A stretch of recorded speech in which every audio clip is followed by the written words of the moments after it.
आज आपण कार्यालय प्रपत्राचे महत्त्व काय आहे हे बघणार आहोत।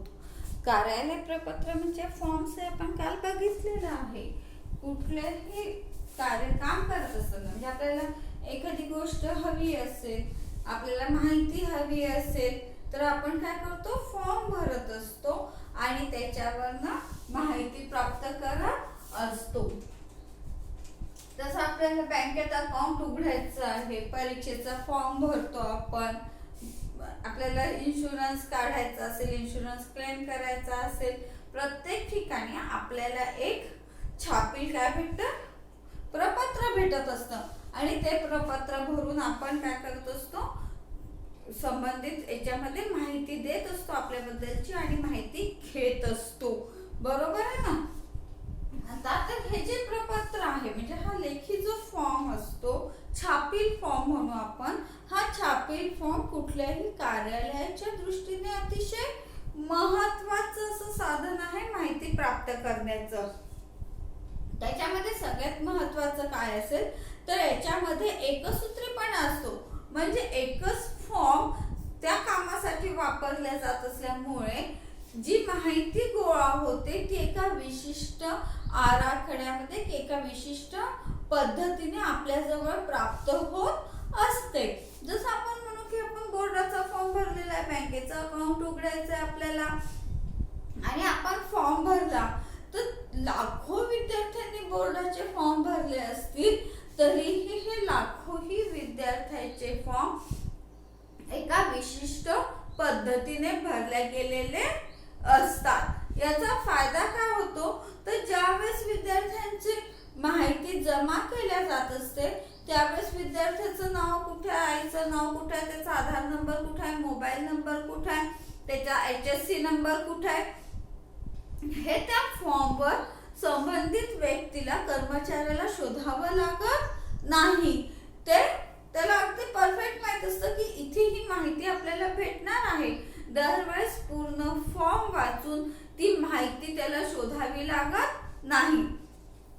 याचा फायदा काय होतो की ती गोष्ट त्याला सहजतेने उपलब्ध, म्हणजे लाखो जरी फॉर्म्स असले, हजारो फॉर्म भरले गेले असले तरीही जी माहिती त्याला प्राप्त होते ही सहजतेने त्याला त्याचं वर्गीकरण आणि विश्लेषण करता येतं। त्याचप्रमाणे हा जो फॉर्म असतो हा कसा असतो, छापील स्वरूपात असतो आणि तुम्हाला त्याच्यामधले फक्त रिकाम्या जागाच काय करायच्या आहे, भरायच्या असतात। या रिकाम्या जागा भरायच्या असल्यामुळे तुम्ही जी माहिती त्याच्यामध्ये भरता ही अत्यंत स्पष्ट आणि संक्षिप्त म्हणजे थोडक्या स्वरूपात भरलेली असते। त्याच्यामध्ये विवेचनात्मक असं म्हणजे विस्तृत असं काहीही लिहायचं नसतं। तुमचं नाव म्हणजे नावच, आधार नंबर, आईचं नाव, अगदी थोडक्यात ती माहिती त्याच्यात भरायची असल्यामुळे ही जी माहिती समोरची अगदी लाखो विद्यार्थ्यांनी जरी फॉर्म भरले असले तरी काय झालेलं आहे, ती माहिती एकाच पॅटर्न मध्ये उपलब्ध झालेली आहे। त्याच्यामध्ये कुठेही वेगळेपणा राहिलेला नाही आहे। त्यामुळे त्याच्यामध्ये एक सूत्रीपणा आहे, एक काय म्हणू आपण, कॉमन थिंग असते। त्याच्यामध्ये सगळीकडनं जी माहिती प्राप्त होते, अनेक विभागातून त्या बाबी संबंधीची माहिती प्राप्त होत असते। त्याच्यामध्ये काय असतो, एक सूत्रीपणा असतो, एक निश्चितपणा असतो आणि तसंच काय हा फॉर्म भरणं सुद्धा अतिशय सुलभ म्हणजे काय आहे, सोपं असतं। कारण की तुम्हाला त्याच्यामध्ये जी रिकामी जागा दिलेली असते तेवढीच तुम्हाला काय करायची असते, भरायची असते। त्याच्यामध्ये अवांतर माहिती कुठेही भरायची राहत नाही। त्यामुळे जी व्यक्ती हा फॉर्म भरत असते त्या व्यक्तीला हा फॉर्म भरणं सहजतेने शक्य होतं। त्यानंतर आहे खर्चाची बचत। खर्चाची बचत होते, फॉर्म आहे म्हणून खर्चाची बचत कशी काय होते तर एकच फॉर्म उपलब्ध असल्यामुळे काय होतं की तुम्हाला खूप जास्त कागदपत्र लावायची गरज राहत नाही। त्यामुळे तुमच्या खर्चाची आपोआपच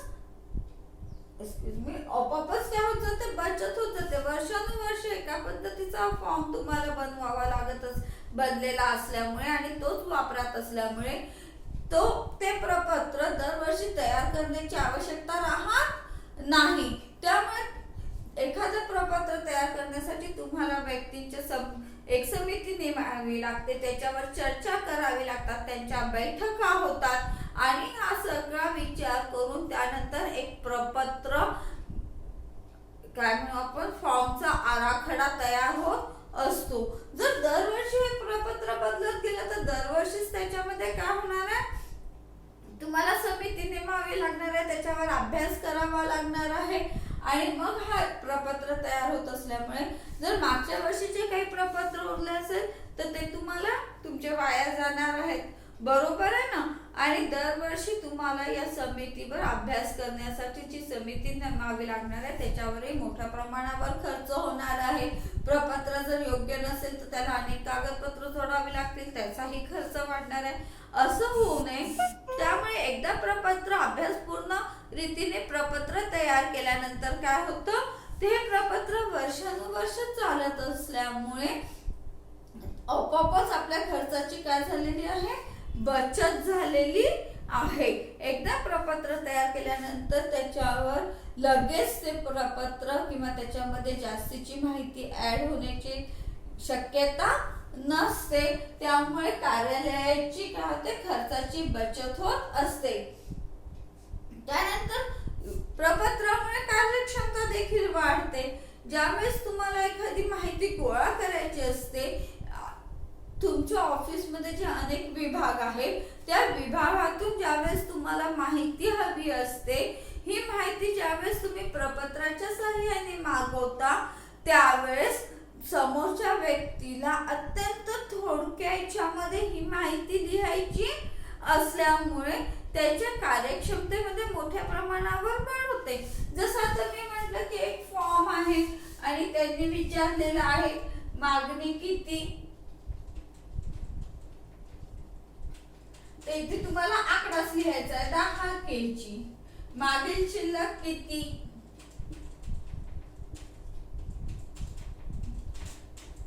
तुम्हाला काय करायचं, इथे जे चौकोन आहे हे चौकोनच भरायचे आहेत. तुम्हाला एखाद्या विद्यार्थ्यांची माहिती मागितली तर विद्यार्थी किती अशी जी माहिती आहे याच्यासमोर फक्त काय आहे, चौकोन दिलेले आहे आणि त्या चौकोनामध्ये तुम्हाला अत्यंत थोडक्यात माहिती भरायची असते. बरेचदा ही माहिती होय किंवा नाहीच्या स्वरूपात पण असते. म्हणजे होय असेल तर होवर टिक करा, नाही असेल तर नाहीवर टिक करा. त्यामुळे कर्मचाऱ्यांना फारसा विचार न करता कुठल्या पद्धतीने माहिती द्यायची याचा विचार न करता त्या प्रपत्रात माहिती भरायची असल्यामुळे त्याच्या कार्यक्षमतेमध्ये आपोआपच काय होत जाते, वाढ होत जात असते. हा सुद्धा प्रपत्राचा अतिशय महत्त्वाचा फायदा आहे. आणि एकदा कर्मचाऱ्यांना प्रपत्र भरायची म्हणजे प्रपत्रामध्ये माहिती देण्याची सवय लागली की त्याच्यामध्ये त्यांना जास्तीचा काय म्हणू आपण वेळेचा अपव्यय होत नाही. ते सवयीचं होऊन गेलेलं असतं. त्यामुळे त्यांच्या कार्यक्षमतेमध्ये सहज मोठ्या प्रमाणात काय होत असते, वाढ होत असते. त्यानंतर सुविधाजनक सेवा. सुविधाजनक सेवा म्हणजे काय, सोयीची. प्रपत्र भरणं हे कसं आहे, अतिशय सोयीचं जातं. कारण की त्याच्यामध्ये तुमच्या वेळ, श्रम आणि पैसा या तिन्ही गोष्टींची बचत झालेली असते. त्याचबरोबर तुम्ही दिलेली माहिती चुकण्याची सुद्धा शक्यता नसते. मला एखादी माहिती मागवली आणि समोरच्याने फक्त असं म्हटलं की तुम्ही तुमच्या ऑफिसच्या या संदर्भातली माहिती द्या, बरोबर आहे ना. आता मला माहिती मागितल्यानंतर काय होईल, ती माहिती कशा स्वरूपात द्यायची आहे जर मला माहित नसेल तर मग मी अतिशय विस्तृत पद्धतीने लिहिलं, अगदी माझे काही पानं त्याच्यामध्ये वाया जाण्याची शक्यता आहे. काही पानं भरून मला ती माहिती लिहावी लागणार आहे. कारण की मला हे नक्की माहित नाहीये की या माहितीचा उपयोग काय होणार आहे, कशासाठी ही माहिती गोळा करण्यात आलेली आहे याच्याबद्दलची स्पष्ट कल्पना नसल्यामुळे माझ्याजवळ उपलब्ध असलेली सगळी माहिती मी समोरच्या व्यक्तीला देण्याचा प्रयत्न करत असते आणि याच्यामध्ये मोठ्या प्रमाणात वेळेचा, श्रमाचा आणि पैशाचा काय होतो, अपव्यय होतो आणि ही माहिती गोळा करत असताना कर्मचाऱ्यांची कार्यक्षमता देखील काय होते, कमी प्रमाण म्हणजे वाया जाते असं म्हणू आपण. कमी प्रमाणात यूज होते म्हणण्यापेक्षा, कारण की त्या एकाच गोष्टींवर त्यांना मोठ्या प्रमाणावर काय करावं लागतो, वेळेचा अपव्यय करावा लागत असतो. परंतु ज्यावेळेस एका प्रपत्राच्या माध्यमातून तुम्ही माहिती मागवता त्यावेळेस ती माहिती नक्की कशासाठी मागवण्यात आलेली आहे याचा उल्लेख असतो आणि ॲक्युरेट कुठली माहिती हवी आहे याची सुद्धा स्पष्ट कल्पना त्या प्रपत्रावरनं येत असल्यामुळे आजूबाजूची माहिती त्याच्यामध्ये समाविष्ट करण्याचा प्रयत्न केला जात नाही. ॲक्युरेट जेवढी आवश्यक आहे तेवढीच माहिती मिळत असल्यामुळे ही किंवा हे प्रपत्र भरणं ज्याला मागितले आहे त्यालाही सोयीच होते आणि ज्यांनी मागवली आहे त्याच्यासाठी सुद्धा प्रपत्रातून माहिती गोळा करणं, त्याचं वर्गीकरण, विश्लेषण करणं, निष्कर्ष काढणं हे प्रपत्राच्या द्वारे जर माहिती मागवली असेल तर अत्यंत सुलभतेने पार पाडता येतं. त्यानंतर माहितीचं जतन करणे. माहितीचे जतन करणे म्हणजे काय, फॉर्म प्रपत्र मागवलेले असल्यामुळे ते प्रपत्र तुम्हाला फायलिंग करून ठेवता येणं सहजतेने शक्य होतं. भविष्य काळात काही प्रॉब्लेम आले तर हे प्रपत्र तुम्हाला पुरावा म्हणून काय राहणार आहे, उपलब्ध राहणार आहे. म्हणून प्रपत्राच्या द्वारे जी माहिती मिळते ती संकलित करून तिचं फायलिंग करणं, ती सुरक्षितपणे ठेवणं हे सुद्धा सहजतेने शक्य होतं. त्याचबरोबर प्रपत्राद्वारे आपल्याला जबाबदारीची निश्चिती देखील करता येते. ज्यावेळेस आपण प्रपत्र भरून देत असतो त्यावेळेस त्या प्रपत्रावर आपण ते प्रपत्र भरून दिल्यानंतर खाली काय करावं लागते, ज्याने प्रपत्र भरलेलं आहे त्याची सही असते की हे प्रपत्र मी भरून दिलेलं आहे. त्यामुळे जबाबदारी एकमेकांवर ढकलण्याचा प्रश्नच निर्माण होत नाही. ज्यांनी सही केलेली आहे तो त्या प्रपत्रासाठी जबाबदार असल्यामुळे प्रपत्रातली जी माहिती आहे ही अत्यंत काळजीपूर्वक भरल्या जाते, कारण की ज्यांनी प्रपत्रावर सही केलेली आहे त्याला हे माहित असतं की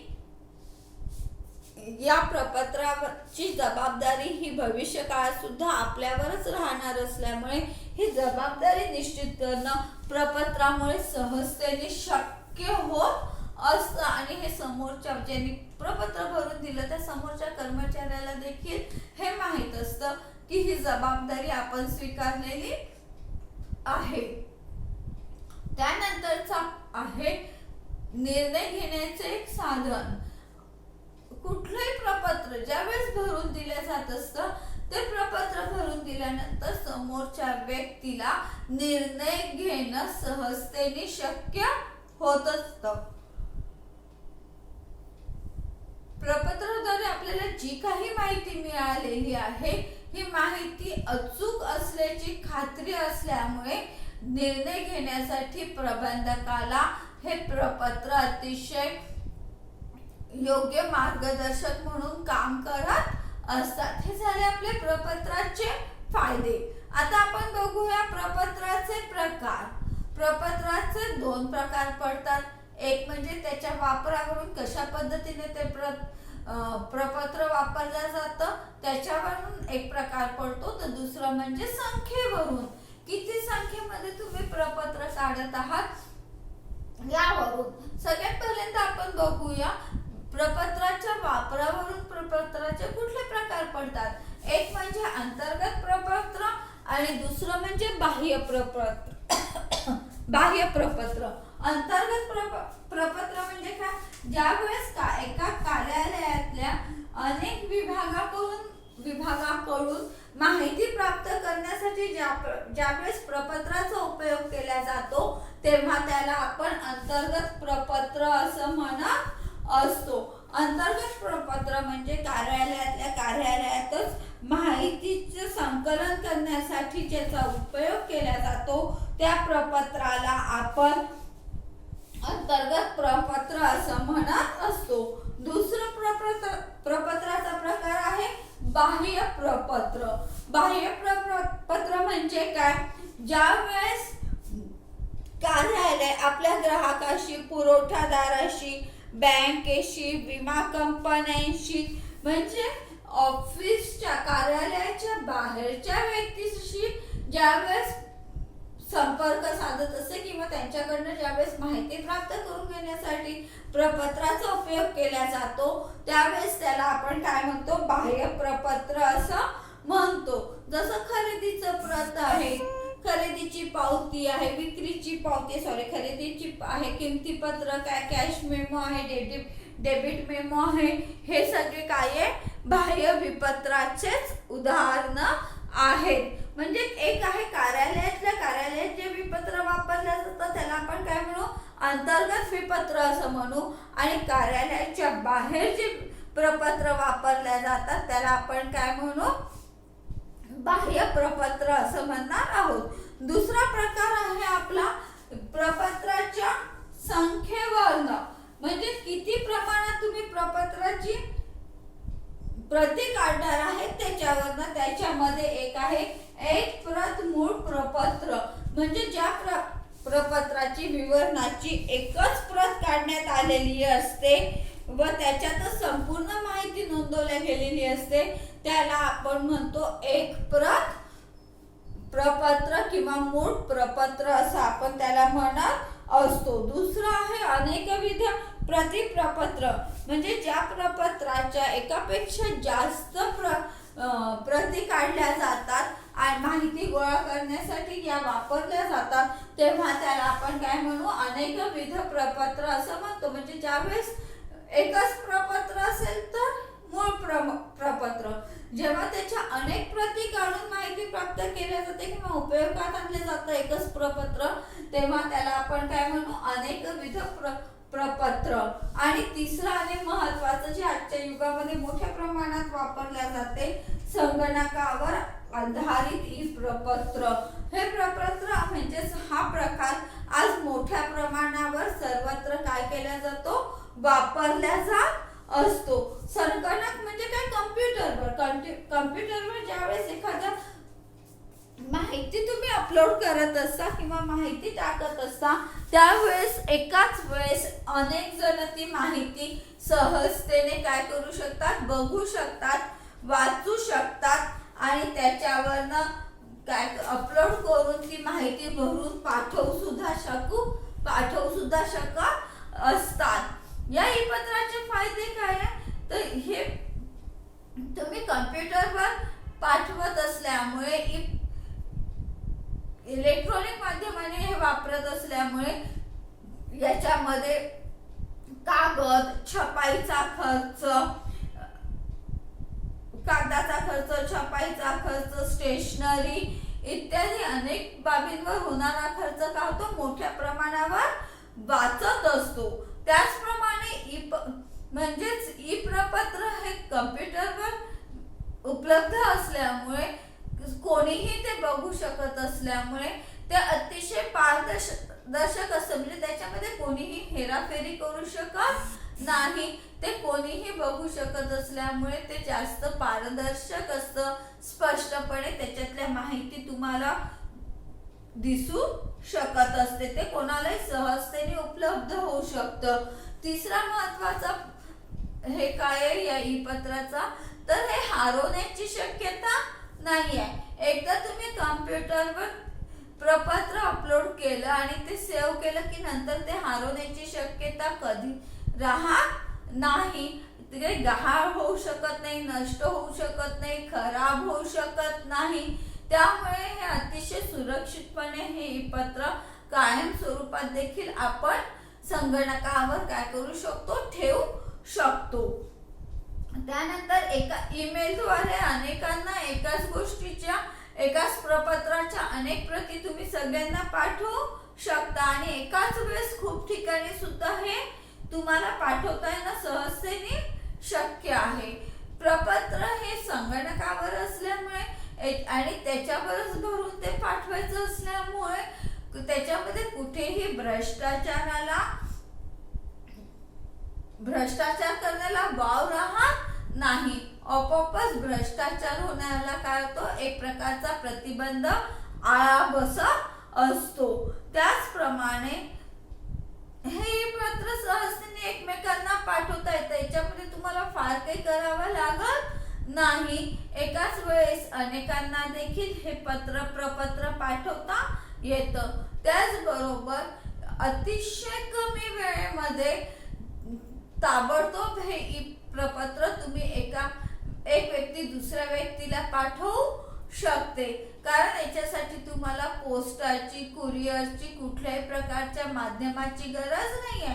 एकदा तुम्ही संगणकावर हे समोरच्या व्यक्तीला पाठवलं की ते त्याला ताबडतोब भेटतं. मग हा सुद्धा याचा काय आहे, मोठा फायदा आहे की तातडीने ई पत्र एकाच दुसऱ्याला भेटत असतं. आपण बघतो आहे की जसं आपण बघतो कॉम्प्युटरवर आपण व्हॉट्सअप सगळेच जण वापरतो.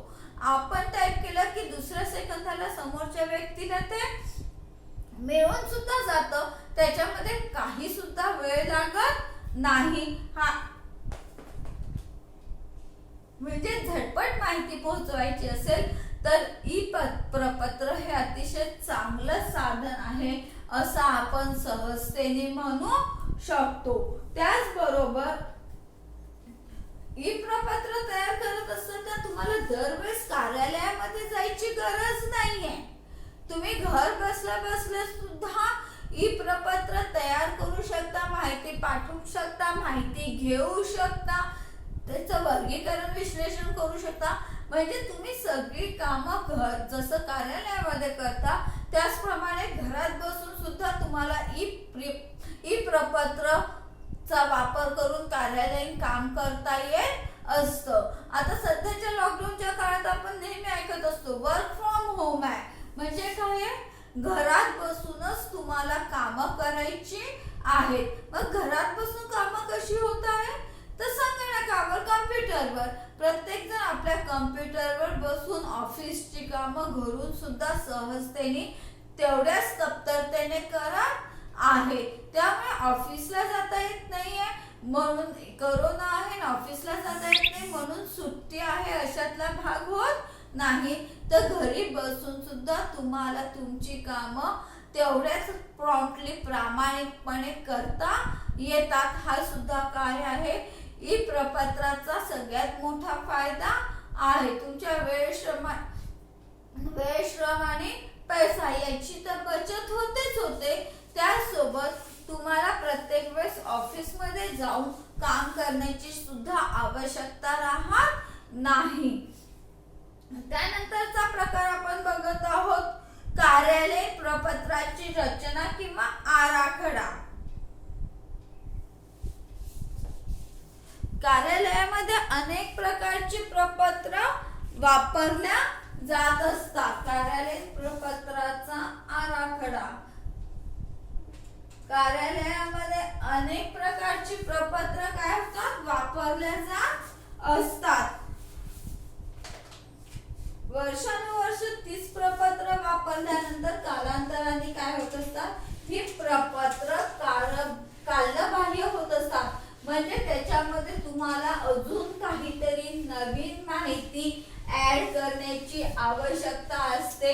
कारण की काय झालेलं आहे, आता मोठ्या प्रमाणावर आपण काय म्हणू, सगळं कॉम्प्युटराइज होतं. मोठ्या प्रमाणावर जग बदलत चाललेलं आहे आणि मग जुनी जी माहिती आहे ती बरेचदा काय होते, कालबाह्य होते आणि तुम्हाला नवीन प्रमाणात प्रपत्र करण्याची आवश्यकता भासू लागते. जसं आपण बघितलं आतापर्यंत, जर आपण बोर्डाचा 10वीच्या बोर्डाचा फॉर्म आपण भरला असेल तर त्याच्यात आधार नंबर वगैरे काहीही नव्हतं. कारण तेव्हा आधाराचं एवढं काही महत्व राहिलेलं, म्हणजे एवढं महत्व यायचं होतं की आधार नंबर पाहिजेच असं. आमच्या वेळेस आधार नंबरच नव्हता. ज्यावेळेस आम्ही शिकत होतो त्यावेळेस आधार नंबर होता का, नाही.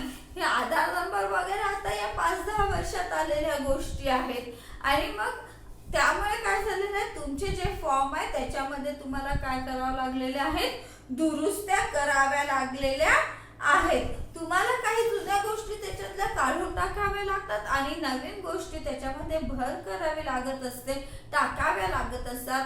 म्हणजेच प्रपत्र देखील कालांतराने काय होतं, कालबाह्य होतं आणि त्याच्यासाठी तुम्हाला नवीन आराखडा करणं अत्यंत आवश्यक असतं.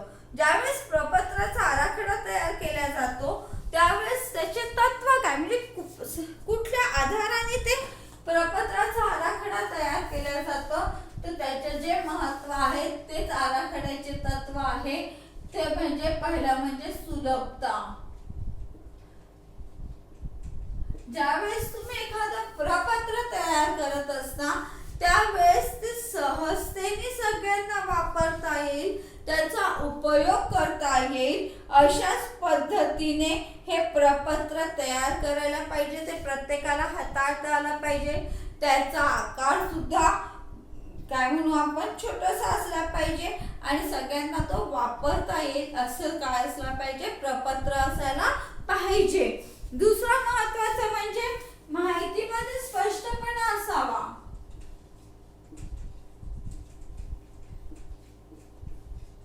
माहितीमध्ये स्पष्टपणा असावा म्हणजे काय, आपण जी माहिती मागवणार आहोत त्याबद्दलचा स्पष्ट समोरच्या व्यक्तीला ते स्पष्टपणे कळायला पाहिजे की ही माहिती कशासाठी मागवत आहे आणि आपल्याला काय द्यायचं आहे त्या प्रपत्रामध्ये हे सुद्धा समोरच्या व्यक्तीला स्पष्टपणे समजणं अत्यंत आवश्यक आहे.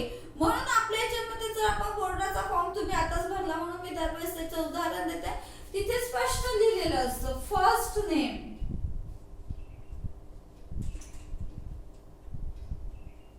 Father name, mother name. म्हणजे काय केलेलं आहे, तुम्हाला त्याच्यामध्ये स्पष्टपणे दिलेलं आहे तुमचं नाव लिहा, वडिलांचं नाव लिहा, आईचं नाव लिहा, पिन कोड नंबर टाका तुमच्या एरियाचा, असा स्पष्ट उल्लेख त्याच्यात असल्यामुळे हे फॉर्म भरताना कोणालाही अडचण येत नाही. नुसतं समजा त्यांनी 3 ठिकाणी नेम नेम नेम असं जर दिलं असतं तर काय झालं असतं, विद्यार्थी कन्फ्युज झाले असते. पहिल्यांदा आपलं नाव टाकायचंय की वडिलांचं टाकायचंय की आईचं टाकायचंय, कुठे कोणाचं नाव टाकायचं आहे याबद्दल विद्यार्थी कन्फ्युज होण्याची शक्यता मोठ्या प्रमाणावर होती.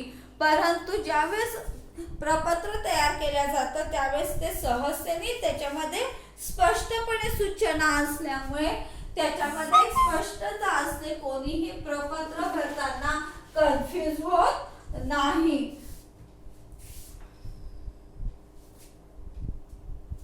त्यानंतर प्रपत्रामध्ये सहजता असावी.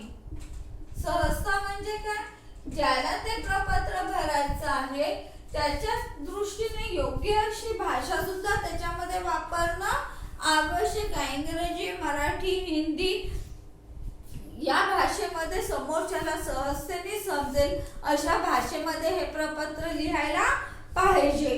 त्यानंतर प्रपत्राची छपाई योग्य असावी, आकर्षक असावी.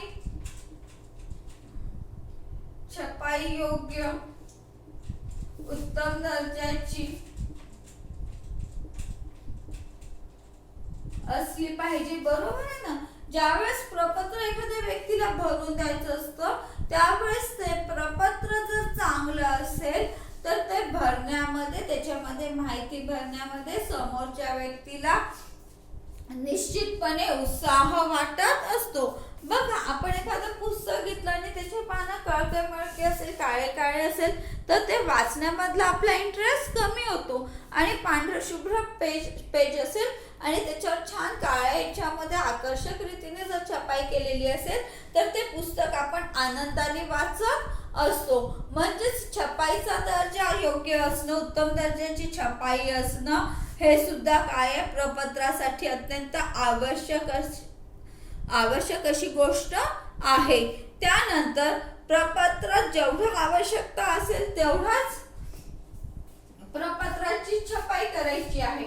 आवश्यक तेवढ्याच प्रपत्राची काय करायची आहे तुम्हाला, छपाई करायची आहे. गरज असेल तेवढंच, भरमसाठ प्रपत्र काढायची गरज नाही, कारण त्यामुळे तुमचा खर्च वाढण्याची शक्यता असते. आणि सगळ्यात महत्त्वाचं म्हणजे प्रपत्राची रचना वेळ, श्रम व खर्च यांची बचत करणारी असली पाहिजे. म्हणजे अतिशय थोडक्यात सुस्पष्टपणे प्रपत्र भरता येईल अशा पद्धतीने प्रपत्राची रचना होणं अत्यंत आवश्यक आहे. यालाच आपण काय म्हणू, प्रपत्राचा आराखडा करण्याची तत्वे असं सुद्धा आपण याला म्हणू शकतो.